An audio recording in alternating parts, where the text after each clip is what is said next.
Ces scientifiques affirment avoir trouvé une solution beaucoup plus simple. Pour eux, il suffirait d'utiliser l'eau de mer. Sur 15 km, le bateau a traîné cette sonde. Lorsqu'on la remonte et qu'on transvase l'eau dans ce seau, rien n'est visible, mais la pêche est bonne, selon Bernard Stroiazzo.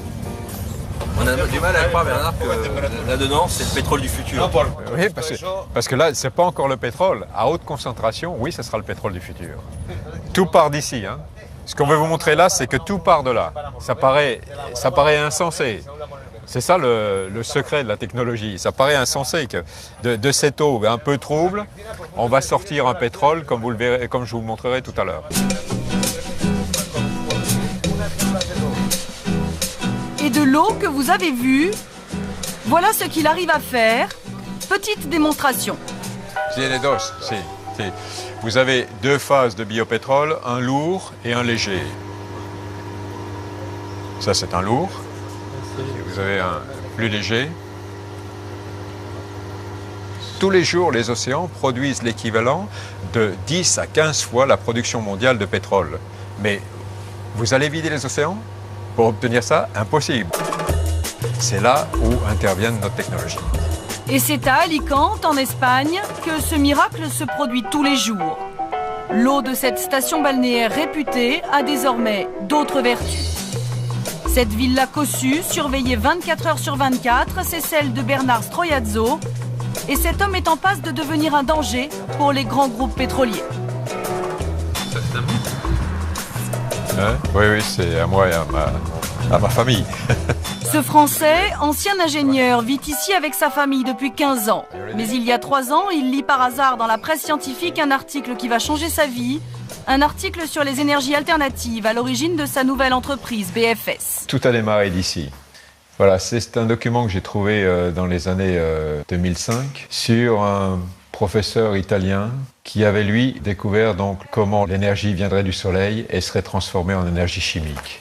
Voilà, Giacomo Luigi Giamancian, 1857-1922, et qui est en réalité le fondeur de la chimie verte.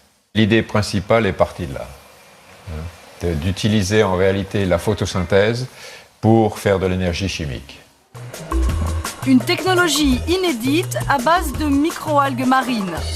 Voici à quoi ressemble celle collectée en mer, grossie des milliers de fois au microscope.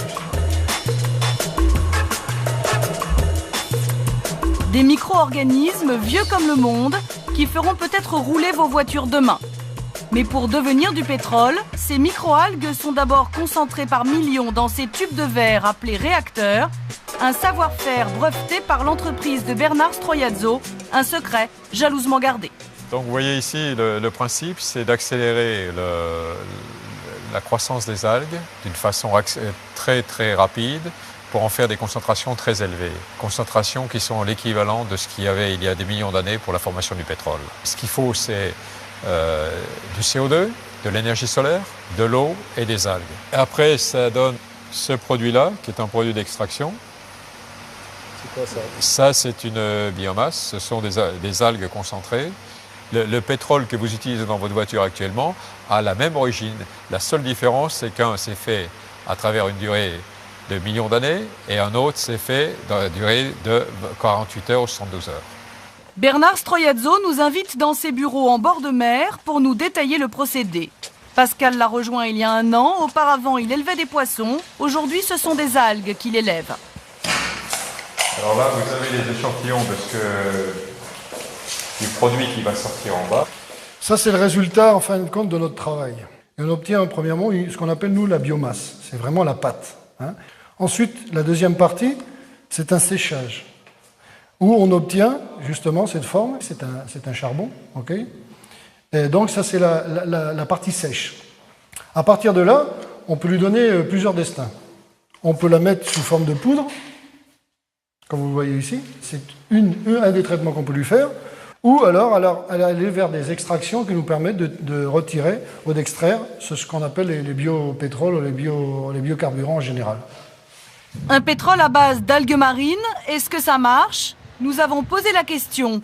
Et pour nous prouver que son invention fonctionne, Bernard Stroiazzo a voulu nous faire une démonstration. On va vers un essai du combustible pour voir ce que ça donne.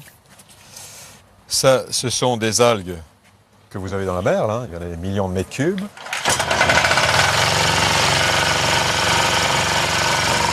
C'est déjà un bon résultat parce que théoriquement, ce pétrole devait être raffiné avant de le mettre dans le moteur. Mais le point important, la preuve importante pour nous, c'est de savoir que le pouvoir énergétique de ce liquide-là permet de faire fonctionner un moteur.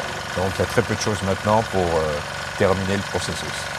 Très peu de choses. Le stade industriel arrive bientôt.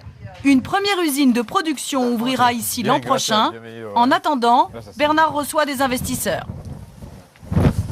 Hello. Aujourd'hui, ce sont des Brésiliens qui viennent signer des contrats. Ils représentent les intérêts de Petrobras, le géant de l'énergie brésilien. Usted había visto los reactores aquí. Se voy a enseñar antes que... Ils veulent produire du pétrole à base d'algues chez eux. Alors Bernard va leur vanter les avantages de son procédé. The concentration inside of those reactors now is around 200-300 million cells per milliliter. We'll make an extraction tomorrow. And this extraction will go to the process. Vous pensez vraiment que le futur est ici?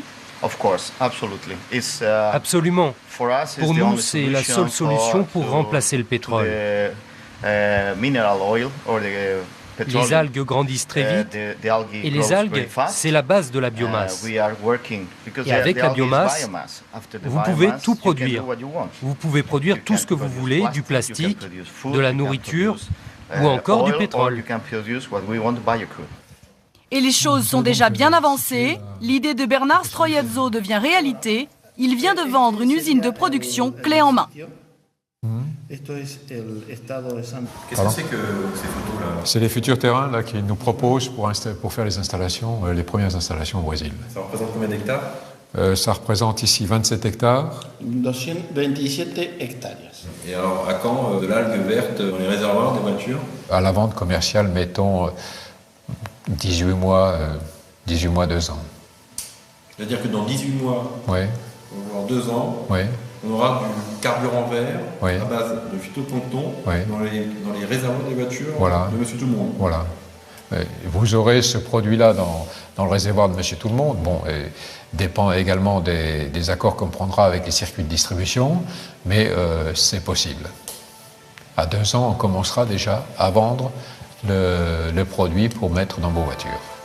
Le baril de biopétrole reviendra alors à $30. Bernard Stroiazzo pense détenir la solution du futur. Mais en attendant, avec quelle voiture roulerons-nous demain lorsque l'or noir aura disparu ?